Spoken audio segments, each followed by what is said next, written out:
నమస్తే ABT TV news కి స్వాగతం। నేను మీ శ్రావణి। భాజపా రిజర్వేషన్లు రద్దు చేస్తుందని కాంగ్రెస్ పార్టీ తప్పుడు ప్రచారం చేసిందని భాజపా తెలంగాణ రాష్ట్ర అధ్యక్షుడు కిషన్ రెడ్డి విమర్శించారు। ఢిల్లీలో నిర్వహించిన మీడియా సమావేశంలో ఆయన మాట్లాడారు। లోక్సభ ఎన్నికల్లో 47 అసెంబ్లీ నియోజకవర్గాల పరిధిలో అత్యధిక ఓట్లు వచ్చాయి। సికింద్రాబాద్లో కాంగ్రెస్ పోటీ చేయలేదు, ఎంఐఎం పోటీ చేసింది। లోపాలు సరిదిద్దుకుని భవిష్యత్తులో రాష్ట్రంలో మా పార్టీ అధికారంలోకి వస్తుంది। 6 నెలల్లోనే కాంగ్రెస్ పై ప్రజా వ్యతిరేకత మొదలైందని ఆయన తెలిపారు। ఎన్నికల్లో గెలుపొందిన తెదేపా ఎంపీలతో ఆ పార్టీ అధినేత కాబోయే సీఎం చంద్రబాబు సమావేశమయ్యారు। ఉండవల్లిలోని తన నివాసంలో ఎంపీలతో తెదేపా పార్లమెంటరీ పార్టీ భేటీ నిర్వహించారు। అందుబాటులో లేని వారు జూమ్ ద్వారా సమావేశంలో పాల్గొన్నారు। ఎన్నికల్లో గెలిచినందుకు వారికి చంద్రబాబు శుభాకాంక్షలు తెలిపారు। కేంద్రంలో మంత్రివర్గ కూర్పు, తెదేపా ఉన్న ప్రాధాన్యం తదితర అంశాలపై చర్చించారు। ఈ భేటీలో పార్టీ రాష్ట్ర అధ్యక్షుడు అచ్చెన్నాయుడు తదితరులు పాల్గొన్నారు। మరోవైపు పార్టీ ఎంపీలతో చంద్రబాబు శుక్రవారం ఢిల్లీ వెళ్లనున్నారు। ఎన్డీఏ భాగస్వామ్య పక్షాల సమావేశానికి వారితో కలిసి హాజరు కానున్నారు। ఎన్నికల్లో ప్రజలు వైకాపాకు తగిన బుద్ధి చెప్పారని భాజపా ఎమ్మెల్యే ఆదినారాయణ రెడ్డి విమర్శించారు। విజయవాడలో నిర్వహించిన మీడియా సమావేశంలో ఆయన మాట్లాడారు। ఓటమితో జగన్ రాజకీయ జీవితంపై తీవ్ర ప్రభావం పడింది। కేసుల భయం ఆయనలో స్పష్టంగా కనిపిస్తోంది। అతి త్వరలోనే వైకాపాను జగన్ భాజపాకు సరెండర్ చేస్తారు।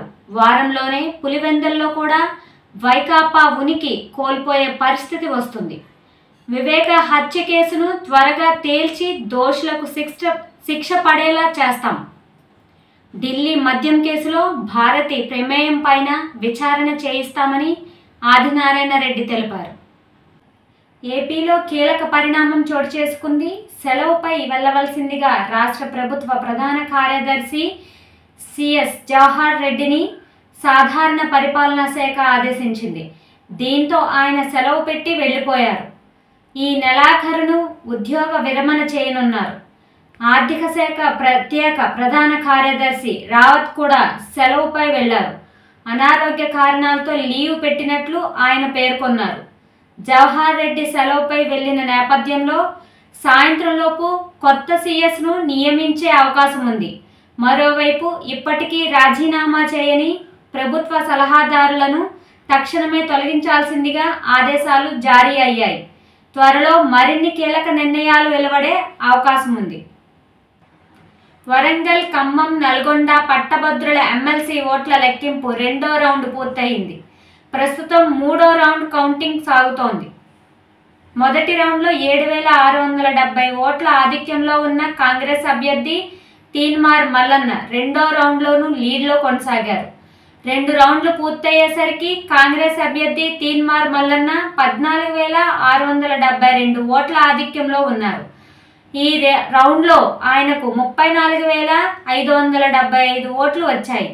భారస అభ్యర్థి రాకేష్ రెడ్డికి 27573 ఓట్లు, భాజపా అభ్యర్థి ప్రేమేందర్ రెడ్డికి 12841 ఓట్లు వచ్చాయి। స్వతంత్ర అభ్యర్థి అశోక్కు 2వ రౌండ్లో 11018 ఓట్లు వచ్చాయి। ఏపీ వ్యాప్తంగా నైరుతి రుతుపవనాలు మరింతగా విస్తరిస్తున్నాయని వాతావరణ శాఖ పేర్కొంది। అలాగే రాయలసీమ పరిసర ప్రాంతాల్లో ఒక ఆవర్తనం, కోస్తా కర్ణాటక ప్రాంతంలో మరొక ఆవర్తనం ఏర్పడిందని తెలిపింది। ఈ ప్రభావంతో రాష్ట్రంలోని పలు జిల్లాల్లో మోస్తారు నుంచి తేలికపాటి వర్షాలు కురుస్తాయని తెలిపింది। ఈ రోజు వార్తలు ఇంతటితో సమాప్తం। మళ్ళీ రేపటి ఏబిటి టీవీ న్యూస్లో కలుసుకుందాం। నేను మీ Shravani. Keep watching ABT TV.